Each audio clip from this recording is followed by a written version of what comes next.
Hello welcome to अंग्रेज़ी सीखिए। ये है लेसन नंबर 10। आज हम वर्ब्स, प्रोनाउंस और प्रेजेंट टेंस के बारे में सीखेंगे। तो इस चार्ट को देखें।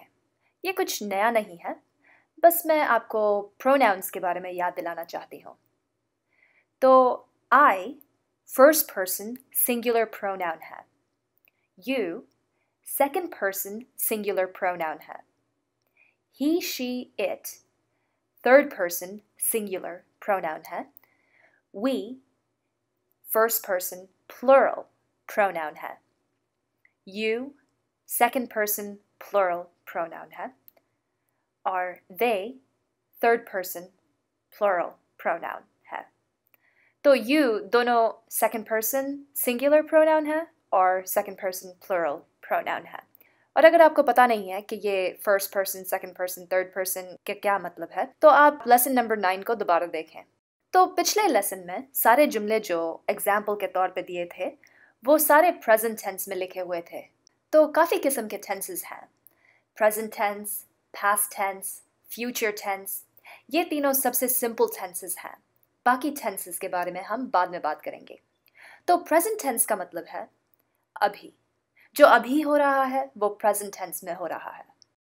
तो हम इंग्लिश में प्रेजेंट टेंस तब इस्तेमाल करते हैं जब हमें अभी जो हो रहा है उसके बारे में बात करना हो। तो हम प्रेजेंट टेंस तब भी इस्तेमाल करते हैं जब हमें उन चीज़ों के बारे में बात करनी हो जो हम बार बार करते हैं या बार बार नहीं करते हैं। जैसे है कोई आदत। एग्जाम्पल है आई एम हियर। इसका मतलब है मैं इधर हूँ। ये अभी हो रहा है। ये जुमला प्रेजेंट टेंस में लिखा गया है। ये am जो है वो हमारा बी वर्ब है और प्रेजेंट टेंस में है। हमने अभी तक जो बी वर्ब सीखे हैं वो है am, is और are। ये तीनों प्रेजेंट टेंस वर्ब्स हैं। अगला मिसाल, अगर आप चश्मे पहनते हैं तो ये आप रोज़ाना करते हैं, इसे हैबिट या आदत कहते हैं। तो आप कहेंगे I wear glasses। इस जुमले का मतलब है मैं चश्मे पहनती हूँ या मैं चश्मे पहनता हूँ। इस सेंटेंस का वर्ब है wear। ये जुमला भी प्रेजेंट टेंस में है क्योंकि इसमें आदत की बात हो रही है। दूसरी मिसाल है The bus leaves at 8 in the morning। इसका मतलब है बस सुबह 8 बजे निकलती है या रवाना होती है। ये भी रोज़ाना होता है, तो हम प्रेजेंट टेंस में लिखेंगे। इस जुमले में वर्ब क्या है?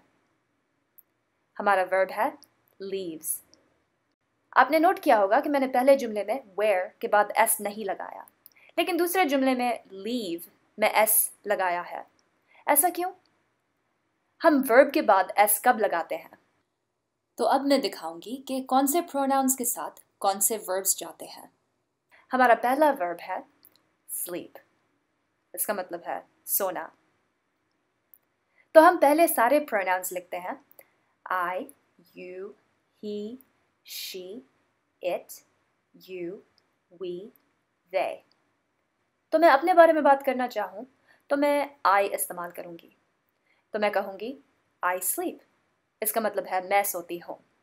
फिर है you के साथ भी सिर्फ sleep कहेंगे। I sleep, you sleep। You sleep का मतलब है तुम सोती हो या तुम सोते हो। ये आप, तुम और तू का चक्कर इंग्लिश में नहीं है। तो जब भी आपको आप, तुम या तू कहना हो आप बस you कहेंगे। फिर है he, she और it। याद करें कि he, she और it को थर्ड पर्सन प्रोनाउन कहते हैं।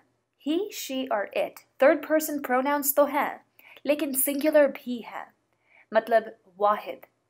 ये फ़र्क नोट करना ज़रूरी है क्योंकि they भी थर्ड पर्सन प्रोनाउन है, लेकिन ये प्लुरल है। तो थर्ड पर्सन सिंगुलर प्रोनाउंस के साथ जो वर्ब्स लिखते हैं वो अलग होते हैं। और याद रखें कि हम अभी प्रेजेंट टेंस के बारे में बात कर रहे हैं। तो सारे एग्जाम्पल्स जो हमने देखे हैं अभी तक वो सारे प्रेजेंट टेंस जुमले हैं। तो हमने I sleep और you sleep देखा है। तो अगर हमें कहना हो कि वो सोती है या वो सोता है तो मैं कहूँगी he sleeps या she sleeps। और अगर मैं कोई जानवर के बारे में बात करूँ तो मैं कहूँगी it sleeps। इन तीनों प्रोनाउंस के साथ जो वर्ब लिखे जाते हैं उनमें s लिखना ज़रूरी है। और बाकी 3 प्रोनाउंस हैं you, we और they। उनके साथ सिर्फ sleep लिखेंगे। तो you sleep, we sleep, they sleep। याद करें कि you दोनों singular और plural pronoun है। अगर मैं किसी एक इंसान से बात कर रही हूँ और वो मेरे सामने खड़े हैं तो मैं you इस्तेमाल करूँगी, और इसी तरह अगर मैं काफ़ी लोगों से बात कर रही हूँ तो भी मैं you इस्तेमाल करूँगी। तो अब हम दूसरे verb को देखते हैं, eat को देखते हैं। eat का मतलब है खाना। अगर मुझे कहना हो मैं खाती हूँ तो मैं कहूँगी I eat। तुम खाती हो या तुम खाते हो, you eat। फिर है singular third person pronouns he, she और it। वो खाता है होगा he eats। वो खाती है होगा she eats। और अगर हम कोई जानवर के बारे में बात कर रहे हो तो it eats। और बाकी 3 pronouns जो हैं you, we और they, उनके साथ सिर्फ eat लिखेंगे। तो you eat, we eat और they eat। तो एक और verb के साथ भी यही प्रैक्टिस करते हैं। verb है live। इसका मतलब है रहना। तो होगा I live, you live, he lives, she lives, it lives, you live, we live, they live। तो कुछ एग्जाम्पल सेंटेंसेस को देखते हैं live के साथ। मैं कह सकती हूँ I live in America। मैं अमेरिका में रहती हूँ। You live in Canada। तुम कनाडा में रहते हो या तुम कनाडा में रहती हो। She lives in Pakistan। वो पाकिस्तान में रहती है। He lives in India। वो इंडिया में रहता है। We live in Mexico। हम मेक्सिको में रहते हैं। They live in France। वो सब फ्रांस में रहते हैं। वो फ्रांस में रहते हैं। तो ये चार्ट में प्रोनाउंस और उनके साथ जो प्रेजेंट टेंस वर्ब्स जाते हैं वो शामिल है। तो ये सब प्रेजेंट टेंस के वर्ब्स हैं और खाली थर्ड पर्सन सिंगुलर प्रोनाउंस के साथ बदलते हैं। अगर आप ही, she और it इस्तेमाल करें तो आप वर्ब के आगे s लगाएंगे, वरना बस अकेले छोड़ देंगे। तो एक और वजह है प्रेजेंट टेंस इस्तेमाल करने की। आप प्रेजेंट टेंस तब भी इस्तेमाल कर सकते हैं जब आप हकीकत बता रहे हों, कोई सच बता रहे हों। इसे इंग्लिश में फैक्ट कहते हैं। जैसे एक फैक्ट है आसमान नीला है, इसे इंग्लिश में कहेंगे The sky is blue। या फिर My name is सदफ, ये भी एक फैक्ट है। तो ये दोनों जुमले प्रेजेंट टेंस में हैं। आखिरी वजह प्रेजेंट टेंस इस्तेमाल करने की ये है कि जब आपको पता हो कि कोई चीज़ होने वाली है, जैसे अगर कल कोई फंक्शन या पार्टी है तो हम कहेंगे पार्टी कल रात 10 बजे है। ये प्रेजेंट टेंस में कहा जाएगा। इसका इंग्लिश तर्जुमा है The party is tomorrow night at 10। जब आपको कोई फंक्शन का वक्त पता हो और वो अभी तक नहीं हुआ हो तो आप प्रेजेंट टेंस इस्तेमाल कर सकते हैं। तो The party is tomorrow night at 10। इस सेंटेंस में वर्ब क्या है? इस सेंटेंस में एक्शन वर्ब नहीं है, सिर्फ बी वर्ब है और वो है is। और थोड़े एग्जाम्पल्स देती हूँ। The new movie theater opens next week। इस सेंटेंस का मतलब है नया मूवी थिएटर अगले हफ्ते खुलेगा। पहले हम वर्ब को ढूंढते हैं। वर्ब है open। और याद रखें ये सेंटेंस प्रेजेंट टेंस में है और थर्ड पर्सन सिंगुलर प्रोनाउन इस्तेमाल किया जा रहा है, यानी कि he, she या it इस्तेमाल हो रहा है। यहाँ हम मूवी थिएटर के बारे में बात कर रहे हैं तो it इस्तेमाल होगा, तो इसलिए open के आगे s लगाया गया है। The new movie theater opens next week। It opens next week। याद करें कि pronouns कोई भी noun की जगह ले सकता है। तो इस जुमले में हमारा noun है movie theater और जो pronoun इसकी जगह ले सकता है वो है it। It opens next week। तो अब हम वर्कशीट नंबर 10 को देखते हैं। तो ये है वर्कशीट नंबर 10। मैंने साइड पर सारे प्रोनाउंस शामिल किए हैं और मैंने खुद लिखे भी हैं ताकि आपको याद रहे कि ही, शी और इट के साथ एस लिखा जाता है। तो पहला जुमला है We blank home from school। तो हमारा वर्ब है walk। तो अगर आप यहाँ देखेंगे we के साथ बस वर्ब अकेले लिखा जाता है, एस नहीं जोड़ते हैं। तो यहाँ पर भी वही करेंगे. We walk home from school. तो इसका मतलब है हम स्कूल से घर तक पैदल जाते हैं. वॉक का मतलब पैदल. तो नंबर 2 है शी ब्लैंक डाइट कोक. तो याद करें ही शी और इट के बाद हम एस डालते हैं. हम यहाँ पे लिखेंगे drinks. She drinks diet Coke. वो डाइट कोक पीती है. Number 3 you blank too much TV. तो यू के साथ सिर्फ वर्ब अकेले लिखा जाएगा. तो ये होगा यू वॉच. इसका मतलब है तुम बहुत ज़्यादा टीवी देखते हो. नंबर 4 आई ब्लैंक टेनिस एवरी सैटरडे. ये हैबिट की बात हो रही है इसलिए प्रेजेंट टेंस में है. वैसे तो ये सारे सेंटेंसेस प्रेजेंट टेंस में हैं. और नंबर 4 में प्रेजेंट टेंस की वजह यह है कि वो आदत की बात हो रही. तो होगा I play. Number 5 he blank very well.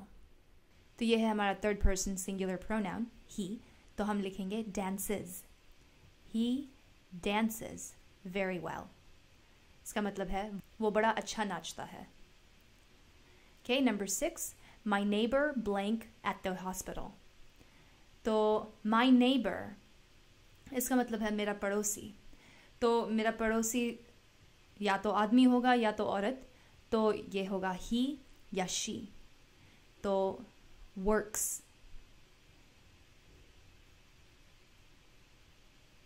ठीक है. My neighbour works at the hospital. इसका मतलब है मेरा पड़ोसी हॉस्पिटल में काम करता है.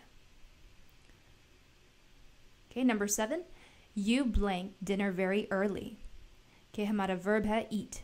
तो बस यू के साथ अकेले वर्ब लिखा जाता है. तो ये है you eat dinner very early. तो इसका मतलब है तुम रात का खाना बड़ा जल्दी खा लेते हो. Number 8, the students always blank for their tests. तो ये students हैं. इसका मतलब तालिब इल्म, काफ़ी सारे तालिब इल्म. Students क्योंकि S है तो plural है. तो the students always study. The students जो है उसकी जगह कौन सा pronoun लिख सकते हैं? हम लिखेंगे they. They always study for their tests. Okay? They study. फिर नंबर 9 है ही ब्लैंक इन न्यूयॉर्क. तो अब आपको फ़ौरन से मालूम होना चाहिए कि ही एक थर्ड पर्सन सिंगुलर प्रोनाउन है. तो होगा he lives. Okay. Number 10 the store usually blank at 10 PM. कौन सा प्रोनाउन द स्टोर की जगह ले सकता है? इट. इट क्योंकि ये एक जगह है तो हम इट कहेंगे. तो इट यूजुअली और इट के साथ एस होता है. तो it usually closes. It usually closes at 10 PM. Okay. तो कहना चाह रहे हैं कि ये दुकान द स्टोर यूजुअली 10 बजे बंद होती है. यूजुअली का मतलब ज़्यादातर. Number 11 she blank the story by heart. Again she third person singular pronoun. तो आप एस जोड़ देंगे. तो she knows the story by heart. इसका मतलब है उसे मुँह ज़बानी ये कहानी मालूम है. Okay. Number 12 winter blank once a year. Winter की जगह कौन सा प्रोनाउन लिख सकते हैं? तो विंटर एक सीज़न है, एक मौसम है. सर्दी जो होती है उसे विंटर कहते हैं. तो हम इट लिखेंगे. तो इट के साथ एस लगाते हैं. तो it comes once a year. और हम कह सकते हैं कि ये आदत की तरह है क्योंकि सर्दी हमेशा एक साल में एक बार आती है. या फिर हम इसे फैक्ट भी कह सकते हैं कि winter comes once a year. ये सच है, ये हकीकत है. तो इसीलिए ये जुमला प्रेजेंट टेंस में लिखा जाएगा क्योंकि ये सच है और एक हैबिट भी है. Okay. Number 13 you blank to your brother every day. ये एवरी डे का मतलब है रोज़ाना. तो ये भी आदत हो गई. तो हम कहेंगे you talk to your brother every day. इसका मतलब है तुम अपने भाई से रोज़ाना बात करती हो. Talk. Okay. Number 14 my friend and I blank 5 languages. My friend and I की जगह हम कौन से प्रोनाउन को लिख सकते हैं? माई फ्रेंड एंड आई का मतलब है मेरी दोस्त और मैं. तो हम होगा ना. तो वी ये my friend and I, we. तो we के साथ भी बस simple verb लिखते हैं. तो my friend and I speak 5 languages. Speak. और इसका मतलब है मेरी दोस्त और मैं 5 ज़बानें बोल सकते हैं. Number 15, he blank vitamins every day. Again, ये every day का मतलब है रोज़ाना, तो ये habit है. और he है तो हम s लगाएंगे. He takes vitamins every day. वो रोज़ाना vitamins लेता है. तो बस ये लेसन इधर ही ख़त्म होता है. लेकिन ये मेन लेसन के साथ साथ मैंने दूसरे काफ़ी छोटे लेसन्स भी शामिल किए हैं. उससे भी आप देखिएगा अगर आपको और मदद चाहिए प्रोनाउंस और वर्ब्स के साथ. तो लेसन 11 इधर ही ख़त्म होता है. Until next time, remember to share your knowledge.